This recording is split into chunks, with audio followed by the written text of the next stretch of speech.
What is going on, guys? Justin here with my first pickups video from the new game room. Now, the new game room is not... Ow!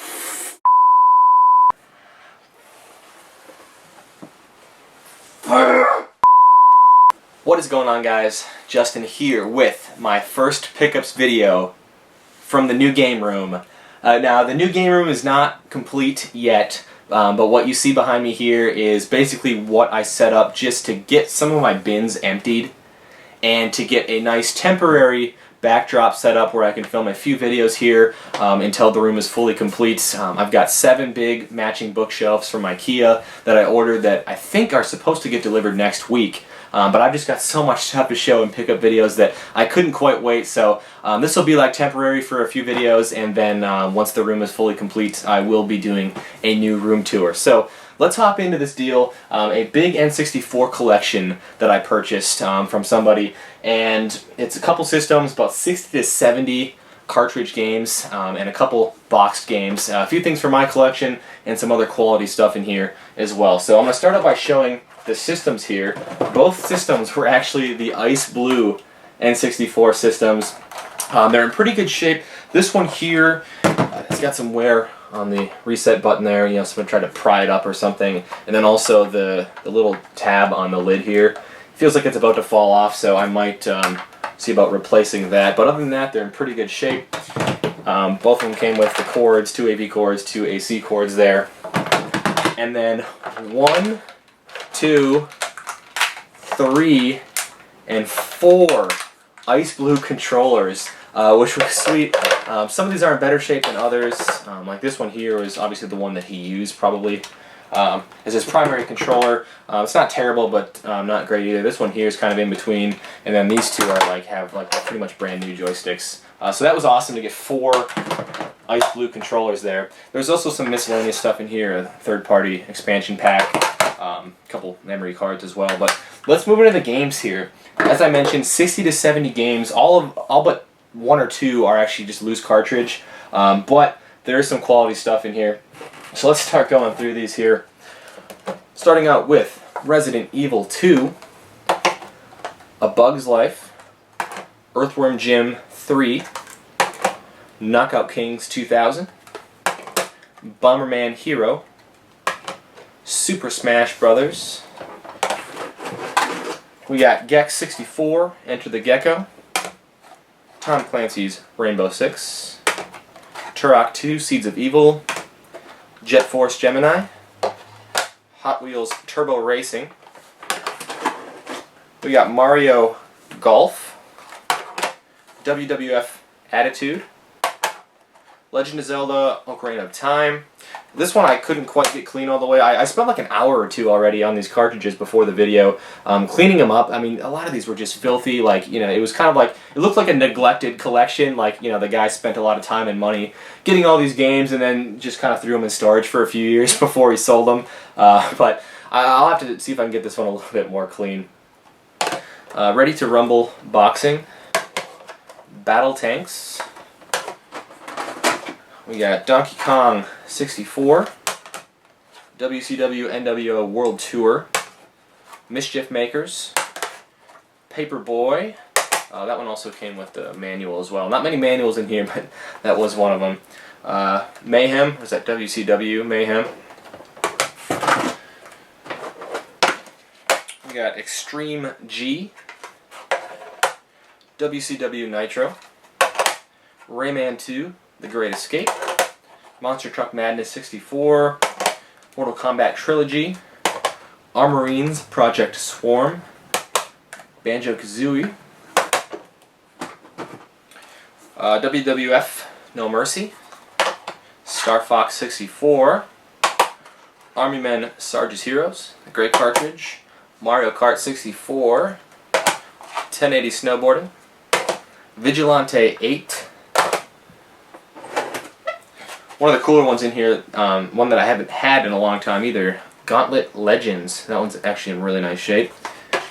Extreme G 2, Super Mario 64, Wave Race 64, Army Men Sarge's Heroes 2, the green cartridge, we got Rampage World Tour, which I was really excited to get. This was one of, well, at the time I picked this lot up, this was like one of 12 or 13 games that I still needed for my N64 collection. I have acquired a few of them since then, a few of which I will show at the end of the video. But this was one of the ones that I still needed, so I was happy to cross that one off the list.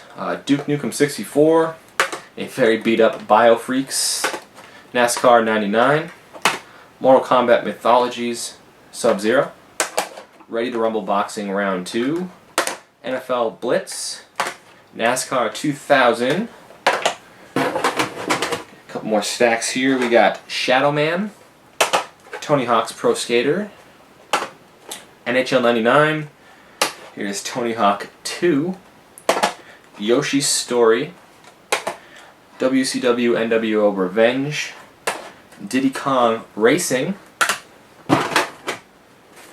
GoldenEye 007, Destruction Derby 64, Excite Bike 64, Cruisin' USA, Rush 2, Extreme Racing, Fighting Force 64, that's another one I don't run into very often, and then the last stack of the loose cartridges here, Army Men Sarge's Heroes, the gray cartridge, Glover, Legend of Zelda Majora's Mask is the hologram label, and I'm just noticing right now that it's got like a chip on the top of it and something else. It's missing one of the tabs on the bottom too, so again, neglected collection, that's what we'll call this one. Road Rash 64 and South Park. So that was it for the loose cartridge stuff, and then for the two boxed games, well really only one, like one and a half, because I got the boxing manual for Perfect Dark here, but I did not get a Perfect Dark cartridge with this deal, so I don't know what happened to that. I don't think I have an extra one at the moment, but this is one that I run into often enough where I'll be able to complete it without too many issues. But my favorite part of this deal, and this will be going into my collection as well, was a boxed copy of Paper Mario.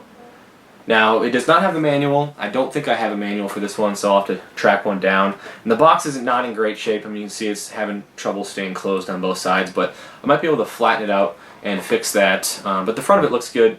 It's still going to look good up on the shelf, and this is a box that I'm very happy to add into my collection. So, what did I pay for all of that?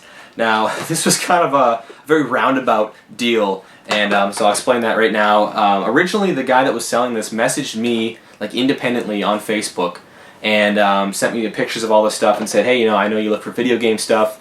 This is what I have. What would you offer for it? And with collections like this big, it's hard to just, you know, throw out a number. So I kind of asked him where he was at. He told me $400.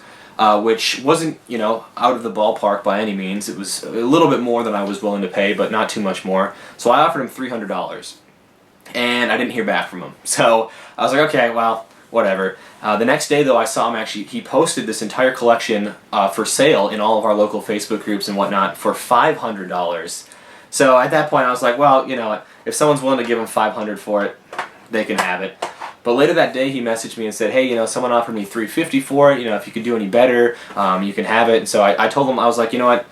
I was like, I'm not going to get into like a bidding war with somebody here on Facebook. I was like, I'll go $360, and that's the most I'm going to pay. If they offer any more than that, just let them have it. And once again, didn't hear back from him. So I was like, whatever, you know, someone probably offered him $10 more and got it. But a week goes by, I get another message from him that says, hey, my $400 offer backed out. Do you still want everything? And I told him, yeah. I was like, I still want everything for $360. My offer will stand, and he sold it all to me for $360. Obviously, a decent chunk of change, but I kind of valued everything, you know, pieced out individually at about twice that, which is kind of like where I like to be on big bundles like this, about 50%. And it's going to be a lot of work, you know, going through all this stuff. Condition comparisons with my cartridges, you know, getting the new stuff into my collection, and then, you know, trading or selling the doubles and whatnot. So it'll be a lot of work, but I think it'll definitely be worth it. So, as I mentioned earlier, I do have a few more N64 cartridges to show here that I got from my buddy Derreck, who actually, he used to make YouTube videos a long time ago, right when I first started on YouTube. I used to watch all of his videos, and then he stopped making them. Kind of left YouTube, but he's back now, making videos once again with a new channel, so I'll put the link to his channel down in the description. Definitely go check him out. But he had seen my post on Facebook a while back where I listed all, like the 12 or 13 games that I still needed to complete my N64 set, and he actually went to his local game store for me and found a handful of the ones that I needed, and we were messaging, he was telling me the prices and stuff, and a few of them were just way more than I wanted to pay, but I did end up with these three here for very fair prices. So we got Indiana Jones and the Infernal Machine, which is really cool to find one without like a Blockbuster sticker on the front or the back. Same with this one, Daikatana, which I've got one of these plastic cartridge protectors here that I got from the Midwest Gaming Classic. And then finally Clay Fighter 63 and a third. And he actually gave me all of those for $80, and to be honest, I think he actually paid a little bit more than that for them from his game store with like tax and everything. Plus he shipped them to me for free. So Derek, man, I can't say thank you enough for hooking me up with these, helping me get closer to completing my N64 set. Again, I'll put the link to his channel down in the description. Go check him out. So anyway, I want to thank you guys for sticking around and checking out my first pickups video from the new game room. And until next time, take care.